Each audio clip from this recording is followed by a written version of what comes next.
Question number 3, on a scale of 1 to 10, how often do you get that burning itch to just get out there and shoot photos? 0. Wow. Go for it. Wait, now you got it. Can you explain that a little bit? There's no deliverable. I need a deliverable. I need an objective. That's it. Simple. Okay. How many of you guys have answered that question like that? None. That's why. Yeah. No, that's a... And that was, by the way, my shortest answer to anything you've asked me. Yeah, I haven't got nothing more to ask you, man. That was I think this interview's over. I don't know what else to talk to you about now. Hey. And it's never going to see the light of day. Yeah, it's 0. Boom, he's off. No. This is because of that. That is a shocker. This is definitely seeing the light of day. And that's great podcast right there. Welcome to the Big Photo Hunt Podcast, a show where we talk with aspiring and professional photographers to help us all grow and improve our photography together. I'm your host, Ken Deckinger. If you're one of our community members and you'd like to be a guest on the show, please visit bigphotohunt.com for more information.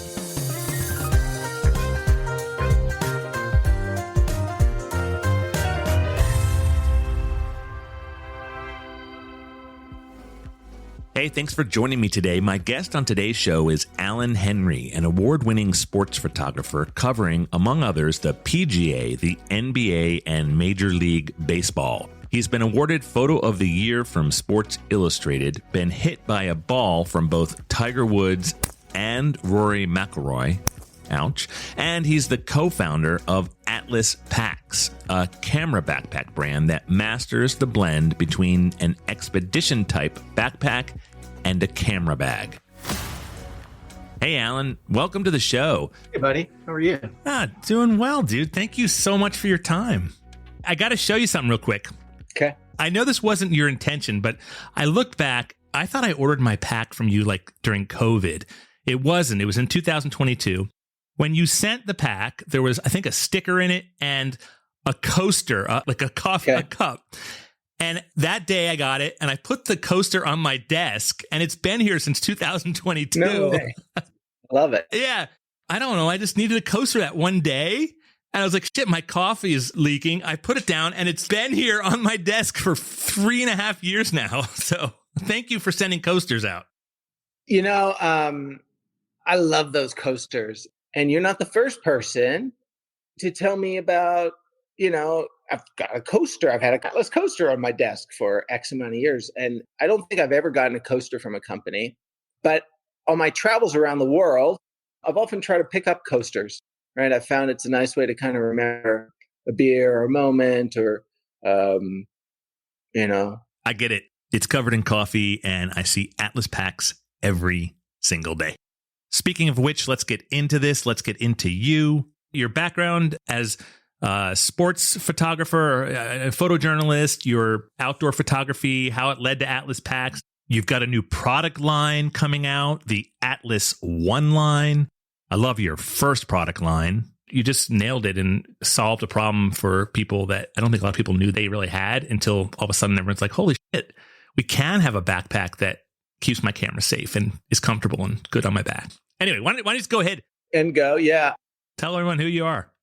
So I spent 3 years full time with the PGA Tour. I covered the downfall of Tiger and his reemergence. I got Photo of the Year from Sports Illustrated, Golf Magazine, numerous double trucks, covers. I've covered in my career well over 600 plus sporting events. Monthly, I do anywhere from 2 to 3 events, from a D-backs to a Suns game to MLB. I don't have a website, although I do own the domain ahenry.com. And it's because, candidly, photography is too distracting and too addicting for me. And I find that if I spend too much time doing it, it takes me away from the other types of things. And this is just inherently part of the push and pull of being a professional photographer. Is that tension what led you to make the shift into the camera gear space? Because a lot of people would love to be where you are or were as a photojournalist. As good a photographer as I am / was, I was never able to achieve the levels of success that I wanted. And I think it's almost impossible to make a living as a professional photographer. And more so, I felt like I could offer the photography community something more than just creating photographs. So my partner, David Tedesco, and I connected well before 2012. We've been business partners and friends in other ventures. And he went on a base camp trek to Everest and came back from that experience cold and miserable with very, very few photos. It was his collection of photography gear that I used to borrow when I would sneak into PGA Tour events, which is how I ended up getting my credentials. So when I first started, I would sneak into events and I get to know people and network. And then eventually I worked my way through the proverbial ranks. Well, when David got back from his Everest base camp trek, he sent me a message and was like, "Hey, do you want to start making camera packs?" And I was like, "Sure, why not?" And fundamentally, the issue that he solved was he couldn't get to his camera gear inside his very comfortable pack. And in trying to figure out what equipment to take, there's no way he was going to take a camera bag.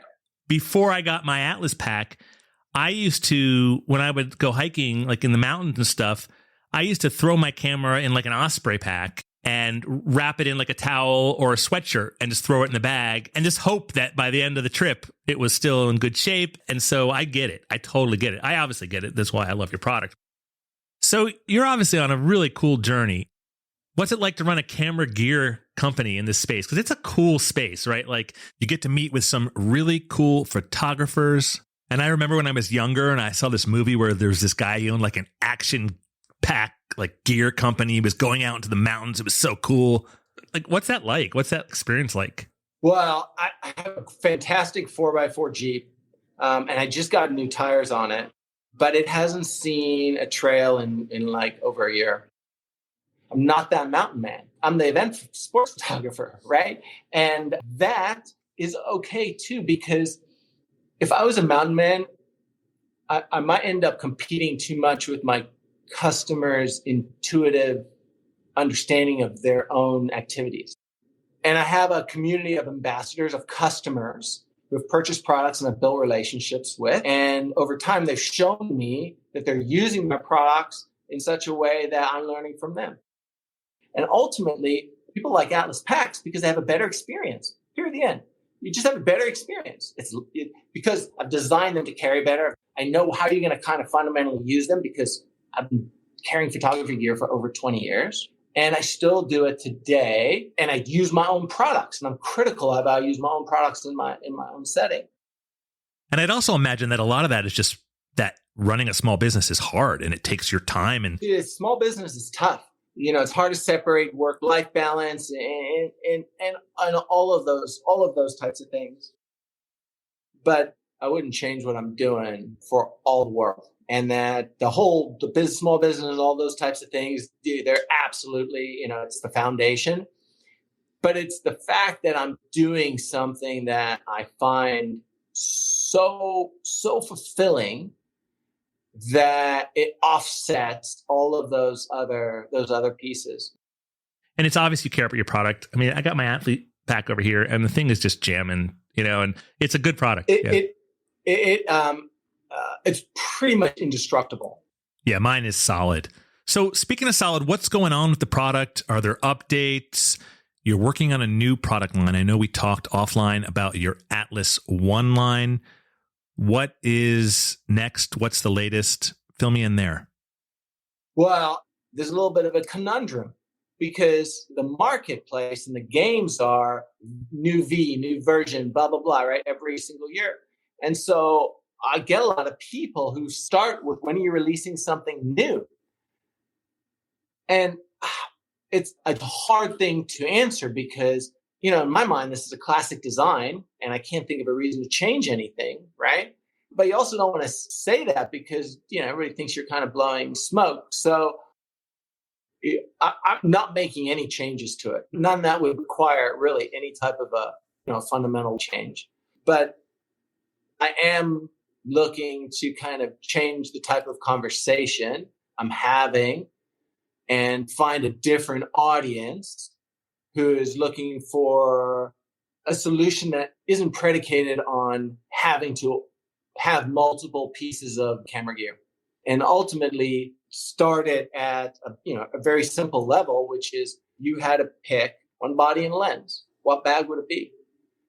And I think in the same way that you said you used an Arc'teryx or an Osprey or whatever it was for your trip, I think most people would respond with deciding on a bag or a brand that doesn't make a camera bag, right?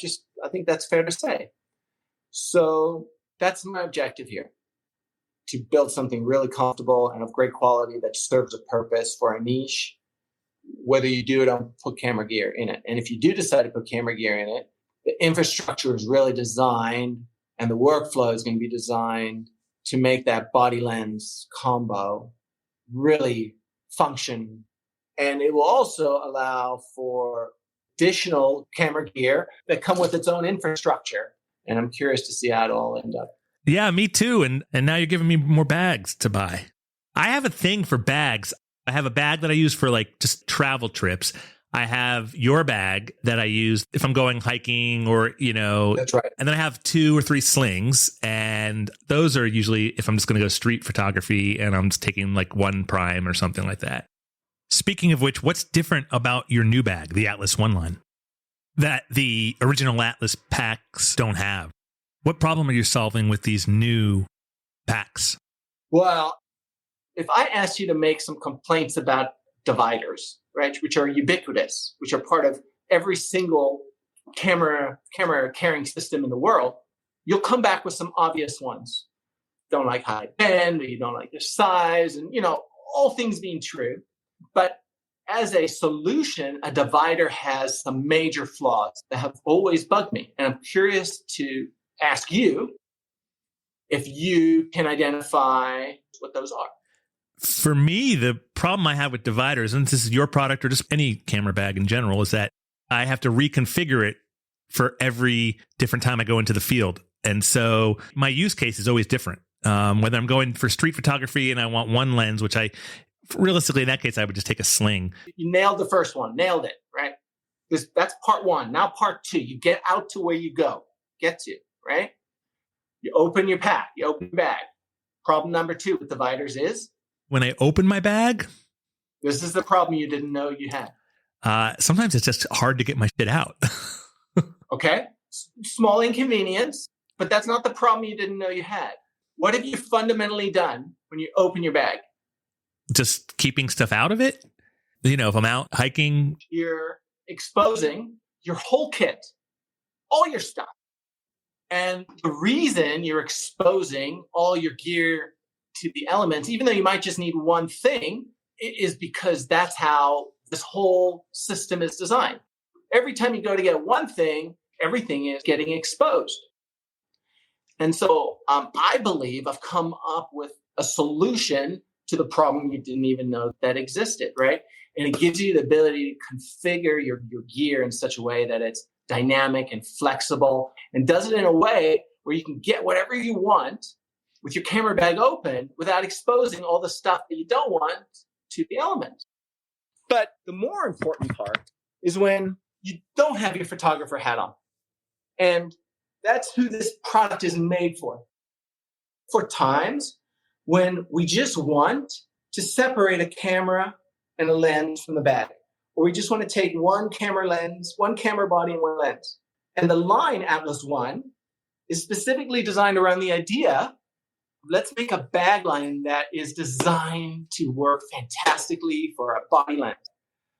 And all of that really connects back to efficiency and simplicity and making sure that things carry comfortably and are of good quality. I'm taking 100 reservations in advance, fully refundable. And the only way you can find out information about this product is by putting in a reservation and then joining me for my monthly Google Meet. And every month I walk people through a detailed update of the production. And essentially it's a little focus group of customers that log in and provide good insight and direction. I think that's great. That's something that I do. I try to talk to as many big Photo Hunt members as possible and get to know them. It helps me build the Big Photo Hunt. And I've made so many friends that are members and use the product myself. If you're not participating in your own community here and showing them how you can also create, then you start to lose, at least in my opinion, you start to lose your relevance. That's why I am out working 2 or 3 events a year, because I don't have the time to go, mountaineering, right? And I never did, so I'm not going to start now. But I've become very in tune with what it takes to make something kind of fit and feel great. And it's my understanding as a photographer and the tools that we use that allow me to connect the dots between all of those things. And as my skill set as a photographer, that's allowed me to reverse engineer all of those pieces. One of the things that we talked about before offline was this idea of amateur versus professional photographer. Could you maybe talk about how you define an amateur versus professional photographer? When we talked before, you had some great insight.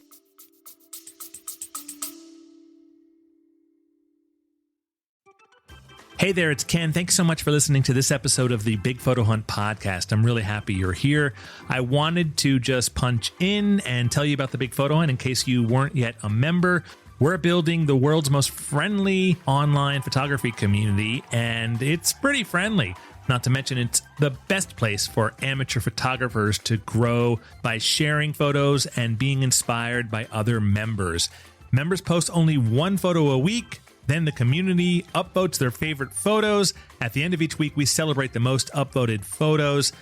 It's really fun. So if you're not yet a member, check it out, bigphotohunt.com, and reach out to me if I can answer any questions. I'm around. Now back to the show. When I think about the difference between a professional and an amateur doesn't usually have good clarity about either what to take a photo of or which photo to select, right? So there's there. A professional has clarity, but may not always make the right decision. And that's the difference between, kind of a good professional and a bad professional. And the amateurs, you find that you have people who have good kind of gut instincts or come from other walks of life, and they have just an innate sense, and it's a little easier for them. And then you have people who've got no clue at all, right? And just don't understand why their photo is bad, just simply put. And that can be objectionable. I can look at something and go, that's a poor photo, and I can explain why it's a poor photo. And I can look at something that's a good photo, and I can objectively state why it's a good photo. And today, when I go out and shoot an event, I never take a photo unless I already know in my brain that it's going to be a good photo. And once I've taken the photos, I'm at a point where I can sort through thousands and thousands of images from a given event and find the handful that I need to submit, because A, I've done it so many times, and B, I've learned that there are ways to use technology to offset your limited time doing a job. Talk to me more about that, because everyone, the whole conversation is always, it's not the technology, it's not the camera, it's your skill. Talk to me about what you mean here. For a long time, I struggled with my photography, and I wouldn't say I plateaued, but we all run into challenges. And what I realized was that I was putting too much pressure on myself every time I went out, because I was competing with people who are out on a daily basis. So in order to try and level the playing field, I had to do a couple of things. One, I had to try and prepare better in advance. One of the big part about photojournalism is the captioning and all those other things in the background. And so I developed a system and a workflow. And then I went and found the camera that would give me the best method of cheating, right? And I say that with all pleasure, right? I don't say it with a grain of regret. I ended up with the Sony A9 III. If you're a sports photographer and you are shit at your timing because you don't understand the sport, then you need to find a way to compensate for that difference. And with the A9 III, you can do it a couple of ways, right? So the first is you've got a pre-record option, right? You can go up to 1 second back in time. And the way I use that in baseball is really simple. I can listen for something, And if I hear something, then I hit the trigger. And if I don't hear anything, then I don't, then, those files go in the buffer. And one of the limitations and the issues with SLR and film and even mirrorless is the fact that the shutter speed has a specific range, right? And with action sports, the shutter speed is directly correlated with the ability to freeze action. So with golf, right, it's like shooting fish in a barrel. You don't need much of anything. But when you start to move to other sports, specifically baseball or football, right, the motion blur there is because of the shutter speed. Now with the A9 III, you can go up to, I can't even pronounce, like 1/80,000th of a second or something like that, right? You shoot at 20,000th of a second, and you're shooting at 15,000ths and 12/800ths of a second, and you're getting action that is crisp. And this is the second part of the cheat, because when editors look at the thousands of photos that they're seeing come through, you need to try and stand out in certain ways. And just on a practical level, it's not me special, it's just the camera special. The camera is producing something that doesn't fundamentally exist or cannot be produced with other technology out in the field, right? And even in speaking with and watching how my counterparts work, very few of them are pushing up to these higher shutter speeds. And when you combine the pre-record with the ability to freeze action, like freeze the splinters on a bat as it breaks, freeze the seams on a fastball, 80, 90, 100 miles an hour, right? Freeze little specks of dirt and dust. All of a sudden, I can now start capturing content that my timing doesn't account for, and capturing it in such a way that it's crispier than my counterparts because they're using slower shutter speeds. And then shooting it all at 120 frames a second, because why the hell not? And just on a practical level, it's not me special, it's just the camera special. The camera is producing something that doesn't fundamentally exist or cannot be produced with other technology out in the field. Yep, totally get it. Hey, I've got a couple more questions for you, but real quick, is this your office that I'm looking at? What is this area that you're in right now? It looks like, is this where the magic happens? So this is that's where I spend most of my day when I'm fulfilling orders, answering tickets, and those types of things. And then here's the warehouse, and then front side of the space. Never walk forward with the camera pointing like this. So we've got a big sewing area set up here in the front. Is this where you do all your fulfillment from? No, all my fulfillment was in the where was just a second ago. This is where I do my R&D and my thinking and my planning, and so this is kind of the front of the house here. Super cool. I love it. Thank you. All right. Listen, I got 3 questions that I ask every guest on my show. The first question is, what camera system do you use? Sony. Me too. Okay, so I'm going to go back on that. Every single one of my professional works up until about 2020 or so, okay, all shot in the 1DX system, the original 1DX. I never changed the body, never. My photo of the year, most of my covers, the 1DX and the 70-200. So the Sony system I'm only using now, simply because I'm not doing this in and out daily. And specifically that A9 III, because it lets me do things that that my own abilities limit me on, right? And that's why I kind of call it cheating. So I love both Canon and Sony, and I want to always be sure to kind of play Sweden in this, because I've got customers carrying all of this gear, and I have great respect for both of those organizations, and still use both of that equipment to serve very specific needs, and highly recommend it to everybody. Number 2 is, what is your favorite genre to shoot and why?